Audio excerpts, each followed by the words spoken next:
السلام علیکم ورحمۃ اللہ وبرکاتہ ان الحمد للہ نحمده ونستعینه ونستغفره ونعوذ باللہ من شرور انفسنا ومن سیئات اعمالنا من يهده الله فلا مضل له ومن يضلله فلا هادي له واشهد ان لا اله الا الله وحده لا شريك له واشهد ان محمدا عبده ورسوله اما بعد فان خير الحديث كتاب الله وخير الهدي هدي محمد صلى الله عليه وسلم وشر الامور محدثاتها وكل محدثة بدعة وكل بدعة ضلالة وكل ضلالة في النار.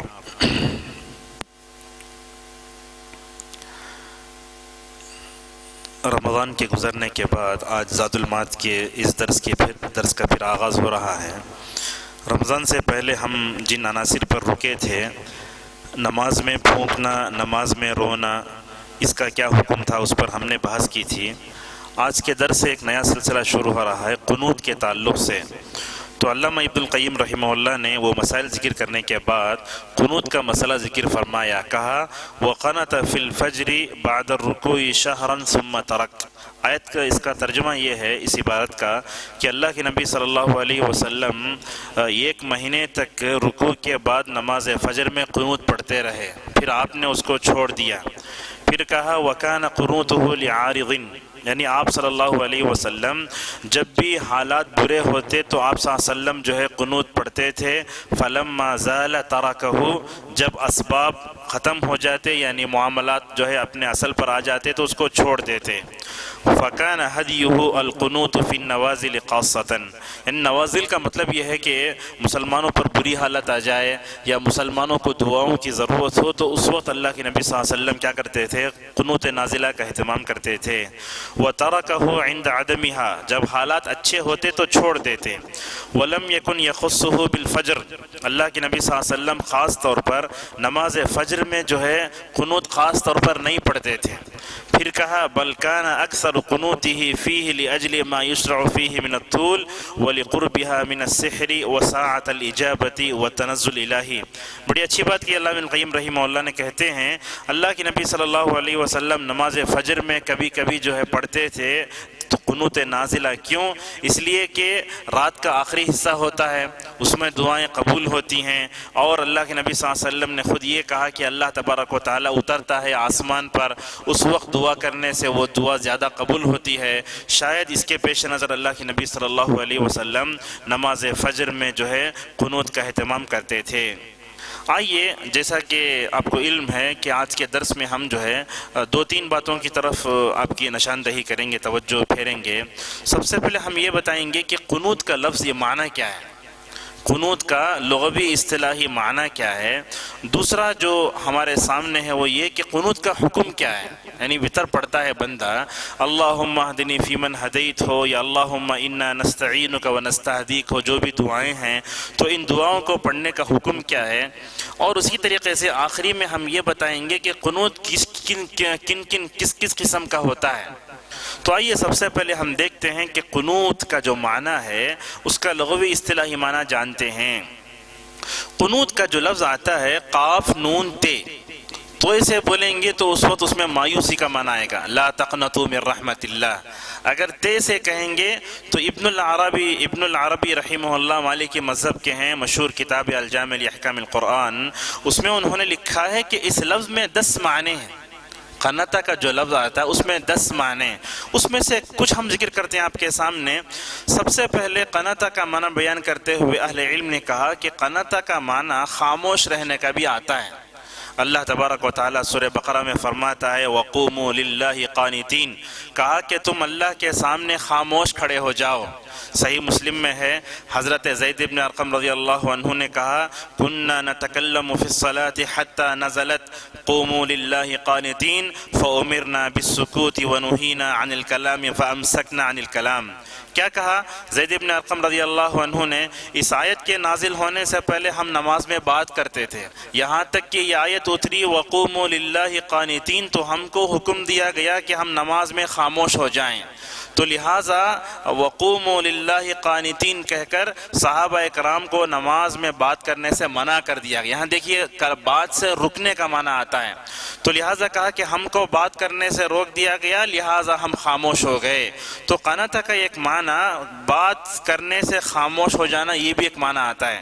اور اسی طریقے سے قنوت کا معنی ذکر کرتے ہوئے اہل لغت کہتے ہیں کہ قنط کا معنی دعا کرنے کا بھی آتا ہے ایک معنی، اور اسی طریقے سے قنط کا ایک معنی خشوع خضوع کا بھی آتا ہے، یعنی بندہ جب اللہ تعالیٰ کے سامنے کھڑے ہوگا تو وہ خشوع خضوع سے نماز پڑھے گا۔ اللہ نے فرمایا وَقُومُوا لِلَّهِ قَانِتِينَ، اللہ کے سامنے کھڑے ہو تو خشوع سے نماز پڑھو، خشوع خضوع سے نماز پڑھو۔ اسی طریقے سے اور ایک معنی بیان کرتے ہوئے اہل لغت کہتے ہیں کہ اس کے اندر جو ہے بندہ اپنی عبودیت کا اقرار کرتا ہے کہ اے رب تو میں تیرا بندہ ہوں، تو میرا رب ہے، اس طرح کا اقرار بھی قنط کے معنی کے اندر آتا ہے۔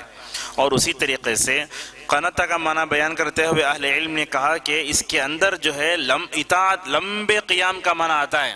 صحیح مسلم میں ہے، حضرت ابو رضی اللہ عنہ فرماتے ہیں کہ اللہ کے نبی صلی اللہ علیہ وسلم نے فرمایا افضل الصلاۃ طول القنوت، آپ نے کہا کہ سب سے اچھی نماز لمبے قنوت والی ہے۔ لمبی قنوت کا مطلب لمبا قیام، یعنی قیام جتنا لمبا ہوگا اس میں اتنی زیادہ لذت ہوگی اور اتنی ایمانی حرارت اور ایمانی مٹھاس آپ کو سمجھ میں آئے گی۔ تو اللہ کے نبی فرماتے ہیں طول القنوت کا مطلب لمبا قیام۔ چنانچہ اللہ کے نبی صلی اللہ علیہ وسلم قیام اللیل میں کیا کرتے تھے؟ لمبا لمبا قیام کرتے تھے، جیسا کہ اس سے پہلے بتایا جا چکا ہے کہ رسول اللہ صلی اللہ علیہ وسلم کبھی قیام اللیل یعنی تہجد میں ایک رکعت میں 6 پارے پڑھتے تھے، جیسا کہ روایتوں میں آیا۔ حذیفہ بن یمان کی روایت صحیح مسلم میں ہے۔ اور اسی طریقے سے قنط کا معنی اطاعت کرنے کا بھی آتا ہے۔ اللہ تعالیٰ نے فرمایا کل لہ قانتون، کہ اللہ کے ہر ایک چیز اللہ کی اطاعت میں لگی ہوئی ہے۔ آپ زمین کی بات کریں، آسمان کی بات کریں، کوئی بھی چرند پرند اگر اللہ کی مخلوق ہے اللہ کی اطاعت میں لگی ہوئی ہے۔ کیسے لگی ہوئی ہے؟ کچھ کی اطاعت کو ہم سمجھتے ہیں جیسے ہم سجدہ کرتے ہیں، رکوع کرتے ہیں، اور یہ پرندوں کا جو بولی ہوتی ہے یا کوئی تسبیح کرتے ہیں وہ بھی اللہ کی اطاعت کرتے ہیں۔ یہ پہاڑ اللہ کی اطاعت کرتا ہے۔ اللہ تبارک و تعالیٰ نے زمین و آسمان کو بلایا، سورہ فصلت میں ہے، کہا میرے پاس آؤ، تو زمین و آسمان دونوں نے کہا قالتا اتینا طائعین، ہم جو ہے اطاعت کرتے ہوئے تیرے پاس آ گئے۔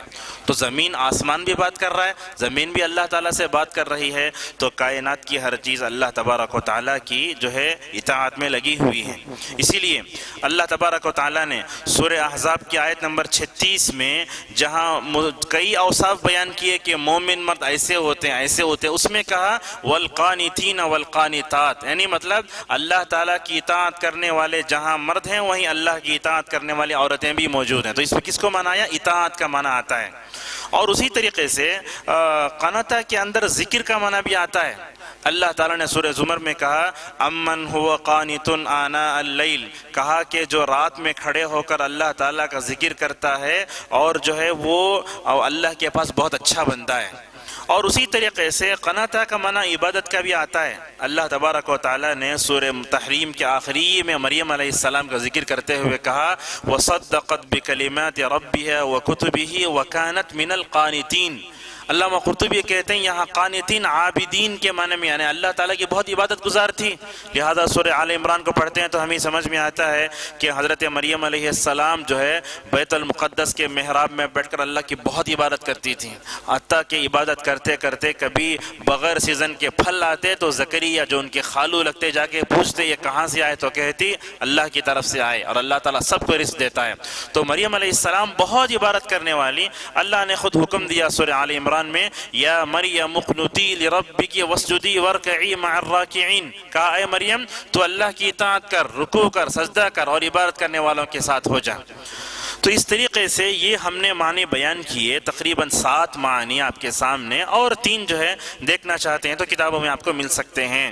تو اس کے اندر جو معنی ہمیں سمجھ میں آتا ہے سب سے زیادہ لمبا قیام، اللہ کی اطاعت، اللہ کی عبادت، اللہ کا ذکر، یہ تمام معنی زیادہ ہمیں اقرب سمجھ میں آتے ہیں۔ اصطلاحی تعریف کیا ہے قنوت کی؟ علامہ ابن حجر رحمہ اللہ نے کہا المراد به الدعاء في الصلاة في محل مخصوص من القيام وقال الدعاء في آخر الصلاة۔ قنوت کا مطلب کیا ہے؟ کہا اس سے مراد نماز میں دعا کرنا ہے، جب بندہ جب وطر میں کھڑے ہوتا ہے تو وہ دعا کرتا ہے. تو اس کا مطلب قنوت کا مطلب کیا ہوا؟ نماز میں دعا کرنا. اس کے بعد کہا فی محل مخصوص من القیام، خاص جگہ میں. یعنی آپ وطر پڑھتے ہیں تو کیا کرتے ہیں؟ وطر کی آخری رکعت میں رکوع سے پہلے، رکوع کے بعد ہاتھ اٹھا کر یا ہاتھ اٹھائے بغیر دعا کرتے ہیں. خاص جگہ ہے. یعنی آپ کسی جگہ مطلب ایسے معلوم ہوا کہ جس جگہ چاہے آپ قنوت نہیں پڑھ سکتے. یعنی اللہ کے نبی صلی اللہ علیہ وسلم نے جو جگہ بتائی کہ وطر کے آخری خاص مقام میں اس کو پڑھا جائے، تو یہی جو ہے اس کی اصطلاحی تعریف ہے. آئیے اب دیکھتے ہیں کہ قنوت کا حکم کیا ہے.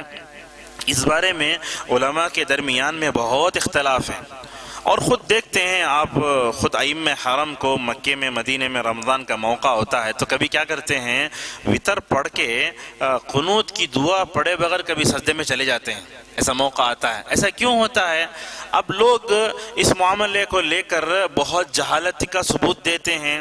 پڑھنا تو سنت ہے، لیکن ائمہ حرم کبھی کبھی قنوت میں دعا کو اس لیے چھوڑتے ہیں کہ یہ بتانے کے لیے یہ پڑھنا جو ہے واجب نہیں ہے. اگر آپ دعا نہیں پڑھیں گے سجدہ سہو کرنے کی ضرورت نہیں ہے. اگر آپ اس کو چھوڑ دیں گے تو آپ کے قنوت پر جو ہے وطر پر کوئی اثر بھی نہیں پڑے گا. لیکن ہم لوگوں نے دیکھا کہ مسلمانوں کا ایک طبقہ ایسے ہے جو قنوت پڑھتا ہی نہیں. رمضان میں قنوت پڑھتے ہی نہیں، چھوڑ دیتے ہیں. کہتے ہیں اللہ کے نبی صلی اللہ علیہ وسلم نے حضرت حسن ابن علی رضی اللہ عنہ کو دعا سکھائی، تو یہ بتاؤ کہ اللہ کے نبی نے کہاں پڑھا اس کو. تو بہرحال اس طرح کے چور دروازے لا کے امت میں فتنہ پیدا کرنے کی کوشش کی جاتی ہے.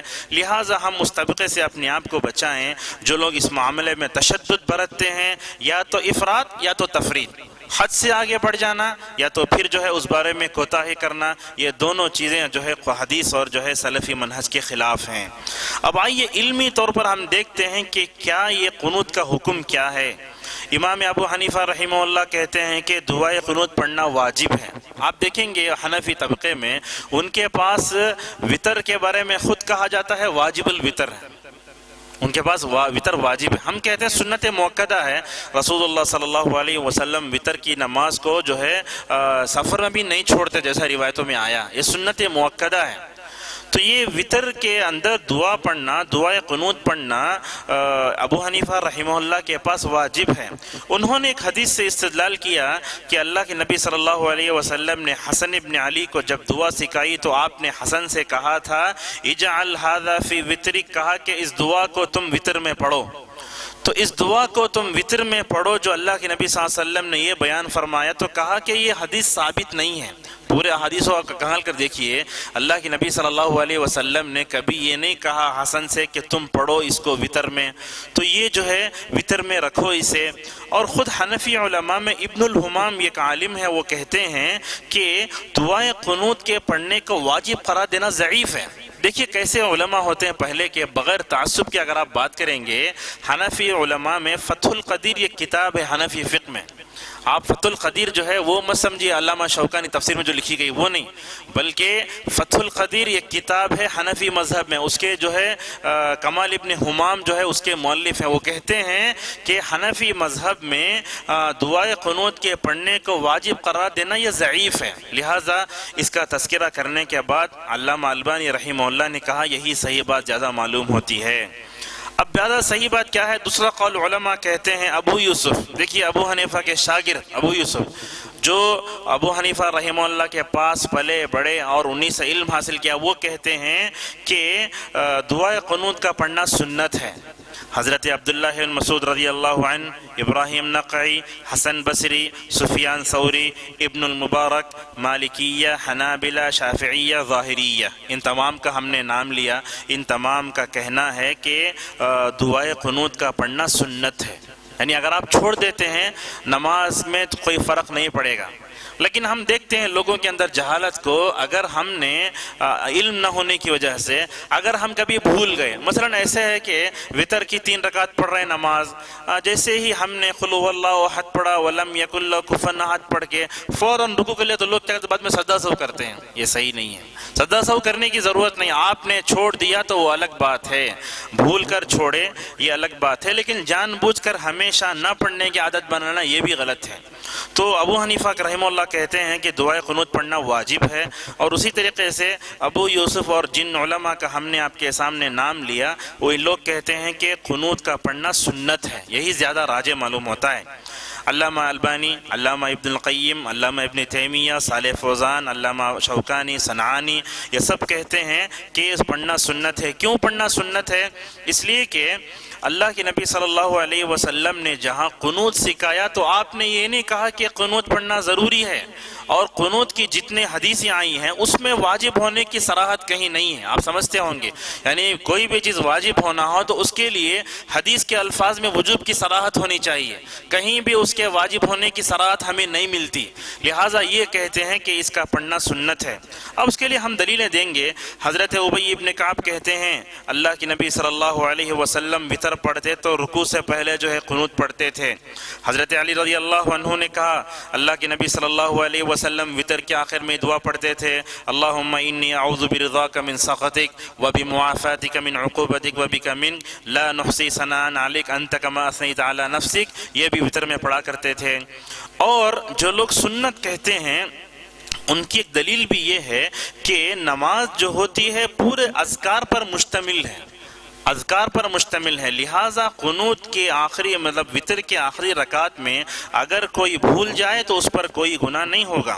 اور اسی طریقے سے علماء یہ بھی کہتے ہیں کہ حضرت عمر فاروق رضی اللہ عنہ نے جب تراویح کے لیے ایک امام پر امت کو جمع فرمایا، حضرت عمر فاروق رضی اللہ عنہ نے جب تراویح الگ الگ لوگ پڑھ رہے تھے تو ایک امام پر جمع کیا امت کو، اس وقت نماز پڑھانے والے حضرت ابی ابن کعب رضی اللہ عنہ تھے، جو کیا کرتے تھے 20 رات نماز پڑھائے، 20 رکعت نہیں 20 رات انہوں نے نماز پڑھائی۔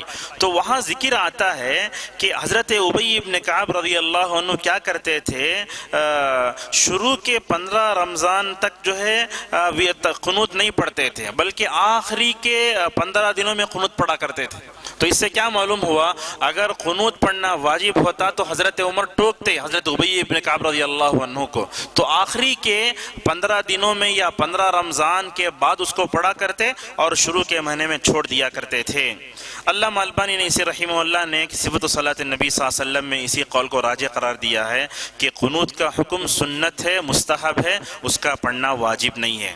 اب آئیے تیسرے عنصر پر گفتگو کرتے ہیں کہ قنوت کی قسمیں کیا ہوتی ہیں۔ دیکھا جائے تو قنوت ایک ہی ہے، لیکن اس کی جو ہے علماء نے 3 قسمیں بیان کی ہیں۔ یہ تقسیم باریک بھی ہے، یہ قسم ذرا زائد بھی لگتی ہے، ہم علمی طور پر ہم آپ کے سامنے بتائیں گے۔ سب سے پہلے قنوت وطر ہے، یعنی رسول اللہ صلی اللہ علیہ وسلم جو ہے نماز وطر میں قنوت پڑھنے کا طریقہ آپ نے حضرت حسن ابن علی رضی اللہ عنہ کو سکھایا، اس کو کہتے ہیں قنوت وطر۔ جیسا کہ حوصر حاکم میں روایت ہے، علمنی رسول اللہ صلی اللہ علیہ وسلم کلمات اقولہن فی وطری اذا رفعت رأسی ولم یبق الا السجود، کہا اللہ کے نبی صلی اللہ علیہ وسلم نے مجھے یہ کلمات سکھائے کہ میں اپنے وطر میں پڑھوں سر کو رکوع سے اٹھانے کے بعد، یعنی رکوع کے بعد اللہ کے نبی صلی اللہ علیہ وسلم پڑھا کرتے تھے۔ یہ قنوت وطر ہے جیسا کہ ہم نے آپ کے سامنے بیان کیا۔ دوسری جو قسم آتی ہے قنوت نازلہ۔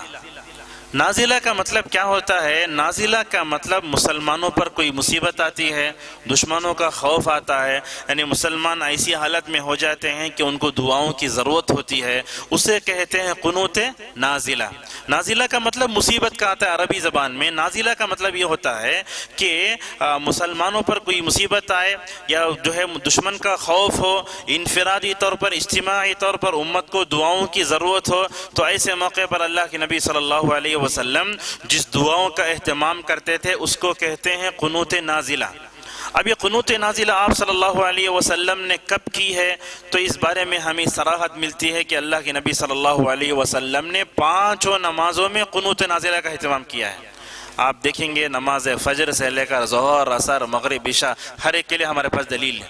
اللہ کے نبی صلی اللہ علیہ وسلم حالات جب خراب ہوتے تو آپ صلی اللہ علیہ وسلم کیا کرتے؟ قنوت نازلہ کا اہتمام کرتے تھے۔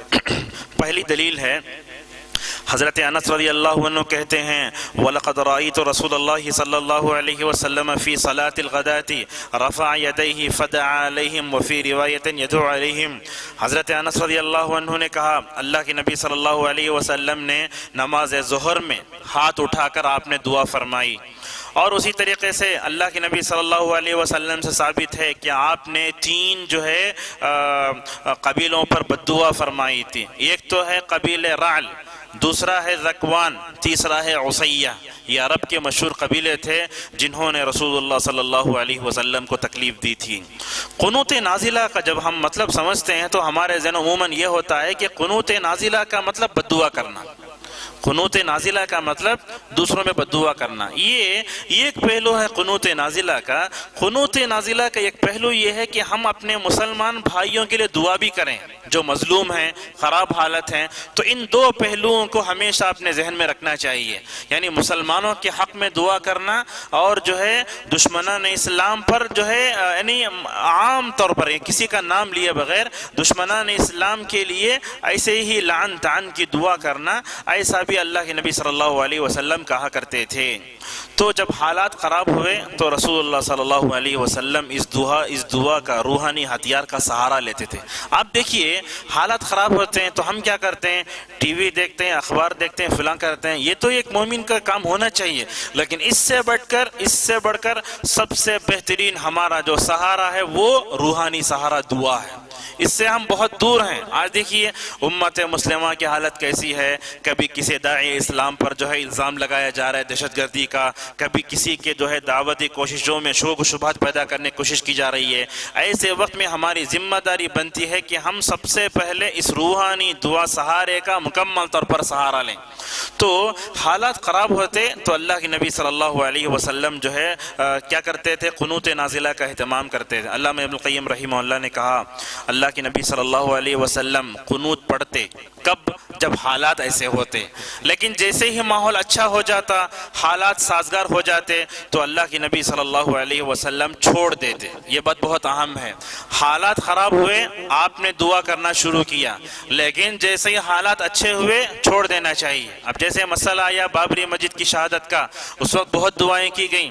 عراق کا مسئلہ آیا، کویت کی جنگ ہوئی تو اس وقت بہت دعائیں کی گئیں۔ لہذا جب بھی حالات ایسے بنتے ہیں تو امام کی ذمہ داری بنتی یہ ہے کہ وہ حالات کی نزاکت کو سمجھتے ہوئے اور امت مسلمہ پر جو صورت طاری ہوتی ہے اس کا لحاظ کرتے ہوئے وہ دعائیں کریں۔ اور اس معاملے میں ہم سمجھتے ہیں کہ جو بھی آدمی ذمہ دار ہوتا ہے وہ ان سب معاملات میں جو ہے وہ علماء کے ساتھ جو ہے علماء کے اوپر پابندی لگانے کی کوشش نہ کریں۔ کبھی ایسے ہوتا ہے کسی مسجد میں کسی چیز پر عمل کیا جاتا ہے، مثلا ایسے ہوتا ہے کہ تہجد کی اذان دی جا رہی ہے، سحری کی، کبھی ایسے ہوتا ہے کہ حالات کے پیش نظر دعا پڑھ رہا ہے، مسجد کے ذمہ داران کیا کرتے ہیں؟ اس پر پابندی لانے کی کوشش کرتے ہیں، کہتے ہیں کس کو پوچھ کر پڑھیں آپ۔ تو اس معاملے میں ہم ایک بات یہ کہنا چاہیں گے کہ مساجد میں جو دینی چیزیں ہوتی ہیں اس کی پوری ذمہ داری علماء کے حوالے کر دی جائے۔ کون سا درس ہو، کون سی کتاب پڑھی جائے، اس طرح کی چیزیں اگر ہم سمجھتے ہیں کہ ہر مسجد کے ذمہ داروں میں اگر کوئی ایک عالم بھی ہوگا تو شاید ہم جو ہے معاشرے کی تعمیر میں مسجد کے کردار کو اور اس کی اصلاح کو مؤثر بنا سکتے ہیں۔ تو اس طریقے سے اللہ کے نبی صلی اللہ علیہ وسلم جب حالات خراب ہوتے تو اس دعا کا سہارا لیتے، جیسے ہی حالات اچھے ہوتے فوراً چھوڑ دیتے۔ تو لہٰذا قنوت نازلہ حالات کے اچھے ہونے کے بعد بھی پڑھتے رہنا یہ صحیح نہیں ہے، بلکہ علامہ ابن القیم رحمہ اللہ نے تو کہا اللہ کے نبی صلی اللہ علیہ وسلم قنوت نازلہ کم پڑھتے تھے، چھوڑتے زیادہ تھے۔ کیوں؟ تاکہ حالات جیسے سازگار ہو جائیں اس کو مکمل طور پر چھوڑ دیا جائے۔ اللہ کے نبی صلی اللہ علیہ وسلم دعا کرتے تھے، کہتے تھے ولید ابن ولید، سلمہ بن ہشام، عیاش ابن ربیعہ، تو ان دونوں ان سب کو تو نجات دے۔ دیکھیے ہم نے کہا قنوت نازلہ میں صرف جو ہے بددعا نہیں ہوتی، لعن طعن نہیں ہوتا، بلکہ اللہ کے نبی صلی اللہ علیہ وسلم مسلمانوں کے حق میں دعا بھی کرتے۔ چنانچہ آپ کہہ رہے ہیں کہ ولید ابن ولید کو تو نجات دے، سلمہ بن ہشام کو تو نجات دے، عیاش ابن ربیعہ کو تو نجات دے، اور آپ کہتے ہیں اللہم اشدد وطأتک علی مضر، کہتے ہیں کہ پروردگار تو اپنی گرفت کو اتار دے قبیلہ مضر پہ، یعنی انہوں نے اللہ کے نبی صلی اللہ علیہ وسلم کو شاید زیادہ تکلیف دی ہوگی، اس لیے اللہ کے نبی صلی اللہ علیہ وسلم دعا کر رہے ہیں اور کہہ رہے ہیں وَجْعَلْهَا سِنِينَ كَسِنِي یوسف، کہا کہ پروردگار تو قبیلہ مضر کو ایسی قحط سالی میں مبتلا کر جیسا کہ حضرت یوسف کے زمانے میں جو ہے قحط سالی آئی تھی۔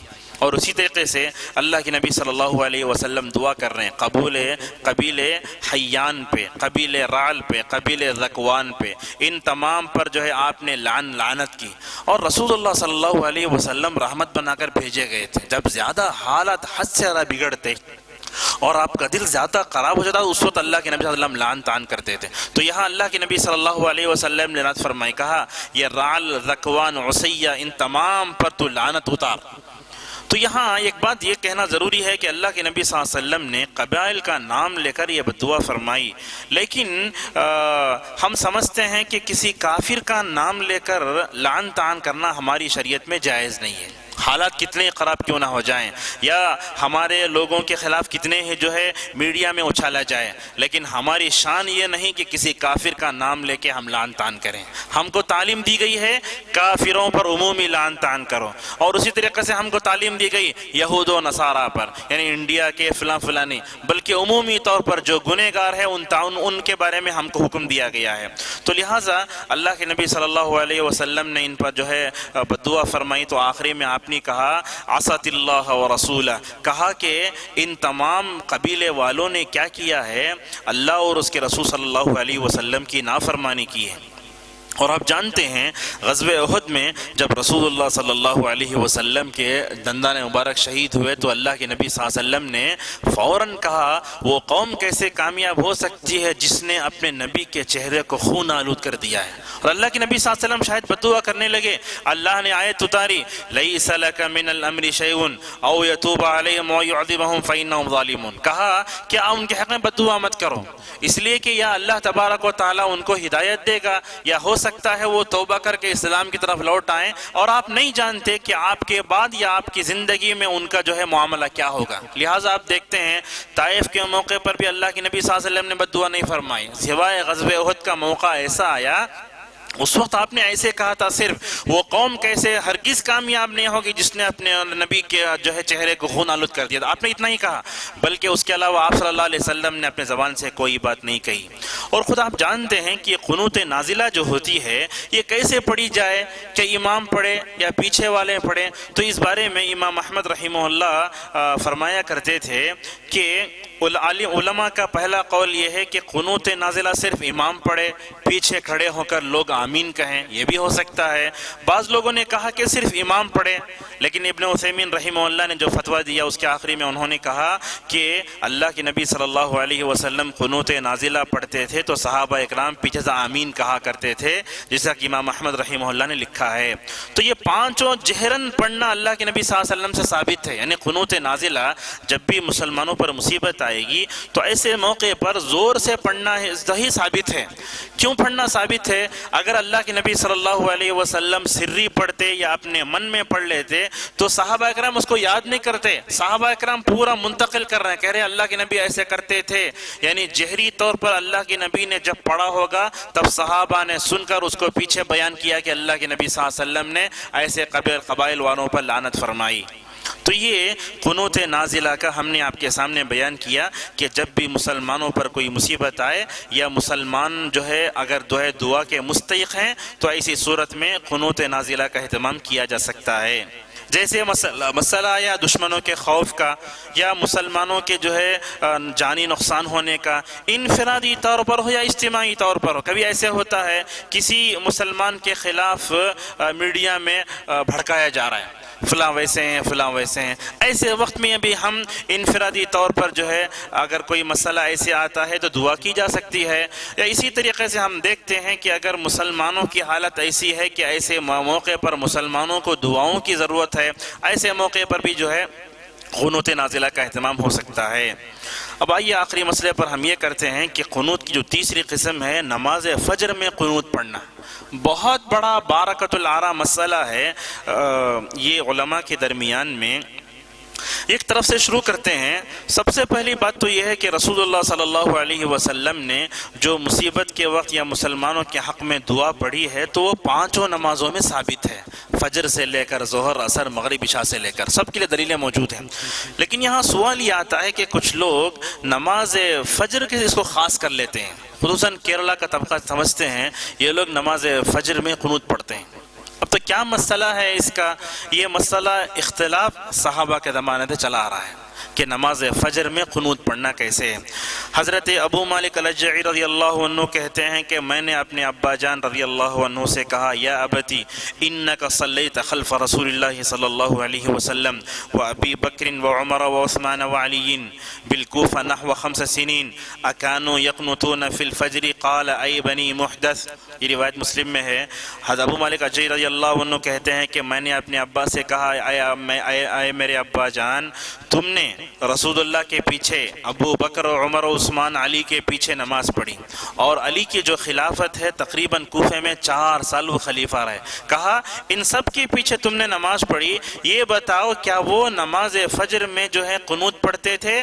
تو کہا ان کے والد نے کہا اے بیٹے سمجھو کہ نماز فجر میں قنوت کو لازم پکڑ لینا بدعت ہے۔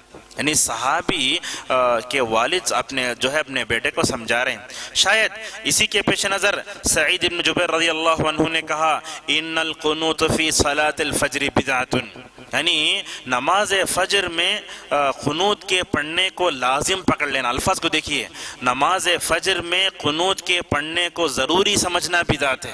اللہ کے نبی صلی اللہ علیہ وسلم نے کبھی نماز فجر میں پڑھا جب ضرورت پیش آئی، کبھی ظہر میں پڑھا۔ ہم پوچھتے ہیں ان لوگوں سے جو فجر میں پڑھتے ہیں، ان لوگوں کو یہ بھی چاہیے کہ کبھی نماز ظہر میں بھی پڑھیں، کبھی مغرب میں بھی پڑھیں۔ فجر کی جو تخصیص ہے وہ سمجھ میں نہیں آتی۔ اسی لیے حضرت انس رضی اللہ عنہ نے کہا کان القنوت فی عہد رسول اللہ صلی اللہ علیہ وسلم فی المغرب والفجر، کہا اللہ کے نبی 2 نمازوں میں کبھی قنوت پڑھتے تھے، مغرب میں بھی فجر میں بھی۔ علامہ البانی رحمہ اللہ نے اس حدیث کو ذکر کرنے کے بعد پوچھا ان لوگوں سے جو نماز فجر میں قنوت پڑھنے کو لازم قرار دیتے ہیں، کہا ان لوگوں کو چاہیے کہ مغرب میں بھی کبھی پڑھیں، اس لیے کہ رسول اللہ صلی اللہ علیہ وسلم کے بارے میں یہ آیا کہ آپ صلی اللہ علیہ وسلم قنوت نازلہ کبھی فجر میں پڑھتے تھے اور کبھی مغرب میں پڑھا کرتے تھے۔ اس تعلق سے ہم نے فتاویٰ دیکھے تو ابن عثیمین رحمہ اللہ کا یہ فتویٰ ہمیں نظر آیا تو انہوں نے کہا القنوت فی صلاۃ الفجر بصیغۃ مستمرۃ لغیر سبب شرعی یقتضیہ مخالف لسنت رسول اللہ صلی اللہ علیہ وسلم۔ عبارت کا مطلب یہ ہے کہ بغیر کسی سبب کے، یعنی ہم نے کہا آپ کے سامنے کہ قنوت نازلہ کے لیے سبب چاہیے، یا تو دشمنوں کا خوف یا مسلمانوں کی دعاؤں کی ضرورت ہو، یہ دونوں نہیں ہے، امن ہے، شانتی ہے، صلح کا موسم ہے، کوئی حالت نہیں، اچھی زندگی گزر رہی ہے، تو کہا کہ نماز فجر میں قنوت پڑھنے کو لازم سمجھ لینا اور مسلسل پڑھنا اور بغیر کسی سبب شرعی کے، کہا یہ رسول اللہ صلی اللہ علیہ وسلم کی سنت کے خلاف ہے۔ یعنی ہمیشہ اس کو عادت بنا لینا اور یہ سمجھنا کہ وہ نہ پڑھیں تو سجدہ سہو کریں، اس حد تک اگر امت غلو کرے تو کہا یہ اللہ کے نبی صلی اللہ علیہ وسلم کی سنت کی خلاف ورزی ہے۔ کیوں؟ اس لیے کہ اللہ کے نبی صلی اللہ علیہ وسلم نے ہمیشہ نماز فجر میں قنوت پڑھا، پورے تسلسل کے ساتھ، ایک روایت بھی نہیں ہے۔ اللہ کے نبی نے پڑھا لیکن تسلسل سے پڑھا آپ ثابت نہیں کر سکتے۔ اور کبھی تو ایسے ہوتا کہ اللہ کے نبی صلی اللہ علیہ وسلم جو ہے قنوت نازلہ صرف فجر میں نہیں پڑھتے تھے بلکہ دوسری فرض نمازوں پر، جسے ہم نے کہا ہر نماز میں اللہ کے نبی صلی اللہ علیہ وسلم سے پڑھنے کا ثبوت ہے۔ لیکن کیا ان عرب علماء کی گہری نظر ہوتی تھی؟ کیا کہا؟ اس مسئلے کو ذکر کرنے کے بعد کہا کہ نماز فجر میں قنوت کو پڑھنے کو لازم نہیں سمجھنا چاہیے، لیکن ایک آدمی ہے جو لازم سمجھ رہا ہے، اس کو رکھ کر دلوں میں اختلاف پیدا کرنا یہ ٹھیک نہیں ہے۔ ایک آدمی پڑھ رہا ہے، اس کو چھوڑیے، وہ اپنا ہو سکتا ہے آپ اس کو سمجھا دیجئے، ہو سکتا ہے وہ اپنا جواب دے دے، لیکن اس مسئلے کو لے کر جو ہے بڑا بنا لینا، بات نہ کرنا، چھوڑ دینا، یہ ٹھیک نہیں ہے۔ ہم مثال دیتے ہیں، حضرت عثمان رضی اللہ عنہ مینا میں تھے، وہ مینا میں جب جاتے ہیں حاجی تو ہر نماز کو 2 رکعت پڑھتے ہیں، مگر جو ہے نماز ظہر میں، عصر میں، عشاء میں، 4 کی جگہ 2، حضرت عثمان 4 پڑھ رہے تھے۔ صحابہ نے پوچھا اے امیر المومنین آپ کیوں ایسا کر رہے ہیں؟ تو کہا یہ میرا گھر ہے، مکے والے تھے اور تو کہا ایسا پڑھتے ہیں، لیکن آپ دیکھتے ہیں عثمان 4 پڑھ رہے ہیں، پیچھے صحابہ 4 پڑھ رہے ہیں۔ حضرت عبداللہ مسعود رضی اللہ عنہ نماز پڑھا رہے ہیں، حضرت عثمان غنی رضی اللہ عنہ نماز پیچھے پڑھ رہے ہیں، عبداللہ مسعود رضی اللہ عنہ۔ لوگوں نے جا کر کہا اے ابو عبد الرحمن کیا بات ہے کہ جو ہے حج میں ہر 4 رکعت کو 2 رکعت پڑھائی جا رہے ہیں، آپ کیوں 4 پڑھ رہے ہیں؟ تو انہوں نے کہا کہ ماحول میں خرابی پیدا کرنا اور اختلاف پیدا کرنا یہ برائی ہے، ایسا نہیں کرنا چاہیے۔ تو ایک امام ایسے ہے جو یہ چاہتا ہے کہ وہ یہ اس کا عقیدہ یہ ہے کہ نماز فجر کی نماز میں وتر جو ہے قنوت پڑھنا لازم ہے، وہ یہ سمجھتا ہے، پڑھ لیجیے آپ، کوئی حرج کی بات نہیں ہے۔ تو لہٰذا اس مسئلے کو لے کر دلوں میں اختلاف پیدا کر لینا یا ماحول کو بگاڑنا یہ صحیح بات نہیں ہے۔ لیکن ہم یہ سمجھتے ہیں کہ اگر مسئلے کی حد تک ہے تو کوئی بات نہیں، آپ علمی طور پر سمجھائیے کہ نماز فجر سے تخصیص کرنا اس کو ٹھیک نہیں ہے۔ تو لہٰذا ہم نے آپ کے سامنے کہا کہ شافعی حضرات جو ہے خصوصاً صوبہ کیرلا کے لوگ اس پر عمل کرتے ہیں، اور کیا کرتے ہیں کسی حنفی امام کے پیچھے بھی اگر وہ نماز پڑھ لیتے ہیں سجدہ سہو کرتے ہیں، جائے غلط ہے، سجدہ سہو نہیں کرنا چاہیے۔ کیوں؟ اس لیے کہ قنوت پڑھنا واجب نہیں ہے خود امام شافعی رحمہ اللہ کے پاس، تو لہٰذا انہوں نے نماز فجر کے ساتھ اس کو جوڑا اور پھر سجدہ سہو کر رہے ہیں، اس کے لیے کوئی ضرورت نہیں ہے۔ تو لہٰذا اس طریقے سے جو ہے ہم جو ہے ماحول کو سمجھائیں۔ اور جہاں ہم یہ سمجھتے ہیں کہ نماز فجر میں خود شافعی رحمہ اللہ اور امام مالک رحمہ اللہ یہ دونوں کہتے ہیں کہ نماز فجر میں پڑھنا سنت ہے، کیرلا کے لوگ نماز میں پڑھنے کو واجب قرار دیتے ہیں۔ اگر گہرائی سے دیکھا جائے تو نماز فجر میں قنوت پڑھنے کا جو مسئلہ ہے خود امام شافعی رحمہ اللہ وجوب کے قائل ہیں، وہ کہتے ہیں کہ وہ سنت ہے، مستحب ہے، اور خود امام مالک رحمہ اللہ بھی اسی کے قائل ہیں۔ اب دیکھیے اس بارے میں ترمذی رحمہ اللہ نے بڑا اچھا جو ہے اس کا یہ کیا، انہوں نے اپنی باب میں کہا، اپنی کتاب الصلاۃ میں کہا کان رسول اللہ صلی اللہ علیہ وسلم یقنط فی صلاۃ الصبح والمغرب، کہا کہ اللہ کے نبی صلی اللہ علیہ وسلم کبھی نماز فجر میں کبھی مغرب میں قنوت پڑھا کرتے تھے۔ یہ جو روایت آئی کہ اللہ کے نبی صلی اللہ علیہ وسلم نماز فجر میں مغرب میں جو ہے قنوت پڑھتے تھے، یہ روایت تقریباً 4-5 صحابہ سے آئی، حضرت علی سے، حضرت انس سے، ابو ہریرہ سے، ابن عباس سے اور کئی صحابہ سے آئی۔ کہا ان تمام صحابہ سے روایت آئی کہ اللہ کے نبی صلی اللہ علیہ وسلم کبھی قنوت پڑھتے فجر میں، کبھی پڑھتے کبھی مغرب میں۔ اس کے بعد اس حدیث کو جو یہ کہا کہ مغرب اور فجر میں اللہ کے نبی صلی اللہ علیہ وسلم جو ہے قنوت پڑھتے تھے، یہ روایت براء ابن عازب رضی اللہ عنہ کی ہے۔ حضرت براء کی روایت کو ذکر کرنے کے بعد ابو عیسیٰ ترمذی رحمہ اللہ کیا کہتے ہیں، قال ابو عیسیٰ حدیث البراء حدیث حسن صحیح، کہا کہ براء کی جو روایت ہے کہ مغرب اور فجر میں قنوت پڑھتے تھے یہ صحیح ہے۔ اس کے بعد کہا واختلف اہل العلم فی القنوت فی صلاۃ الفجر، کہا کہ اہل علم کا اختلاف ہے کہ نماز فجر میں قنوت پڑھنا چاہیے نہیں پڑھنا چاہیے، تو کہا بعض علماء اس کے وجوب کی طرف گئے ہیں، بعض علماء یہ کہتے ہیں کہ نہیں پڑھنا چاہیے۔ احمد اور اسحاق ابن راہوی کہتے ہیں کہ اللہ کے نبی صلی اللہ علیہ وسلم نے نماز فجر میں قنوت پڑھی تو اس وقت موقع ایسے تھا کہ حالات ویسے تھے، لہٰذا اللہ کے نبی صلی اللہ علیہ وسلم نے اس پر ہمیشگی نہیں برتی اور کہا فَإِذَا نَزَلَتْ نَازِلَةٌ لِلْإِمَامِ أَن يَدْعُوا لِجُيُوشِ الْمُسْلِمِينَ، کہا کہ جب بھی حالت خراب ہو جائے تو آپ فجر میں پڑھیے، یعنی حالات خراب ہو جائیں تو نماز فجر میں آپ قنوت پڑھ سکتے ہیں، لیکن حالات اچھے ہو جانے کے بعد بھی نماز فجر میں قنوت کو پڑھنے کو جو ہے مسلسل دینا یہ چیز ٹھیک نہیں ہے۔ اور ہم نے جب دیکھا کہ ترمذی کی جو شرح تحفۃ الاحوذی ہے اس میں شارح لکھتے ہیں کہ نماز فجر میں قنوت پڑھنا چاہیے، اکثر علماء مانتے ہیں، بعض علماء کہتے ہیں نہیں پڑھنا چاہیے. بعض علماء نے کہا کہ اللہ کی نبی صلی اللہ علیہ وسلم نماز فجر میں قنوت پڑھتے تھے، ایک وقت تھا لیکن بعد میں وہ حکم منسوخ ہو گیا. علماء نے اتنا سب کہا، لیکن علامہ شوکانی کی بات ہمیں اچھی طرح سمجھ میں آتی ہے. وہ کیا کہتے ہیں نیل اوتار میں، واحتج بهذا الحديث من ان القنوت في الصبح ويجاب بانه لا نزاع في وقوع القنوت في الفجر وانما النزاع في استمرار مشروعیتی. بہت اچھی بات کی علامہ شوکانی رحمہ اللہ تعالی میں کہتے ہیں کہ براء ابن عازب رضی اللہ عنہ کی حدیث یہ دلالت کرتی ہے کہ اللہ کے نبی صلی اللہ علیہ وسلم نماز فجر اور جو ہے نماز مغرب میں قنوت پڑھتے تھے. لیکن کہا اس بات میں تو اختلاف نہیں کہ اللہ کے نبی پڑھتے تھے، لیکن تسلسل کے ساتھ پڑھنا اس صفت میں اختلاف ہوا.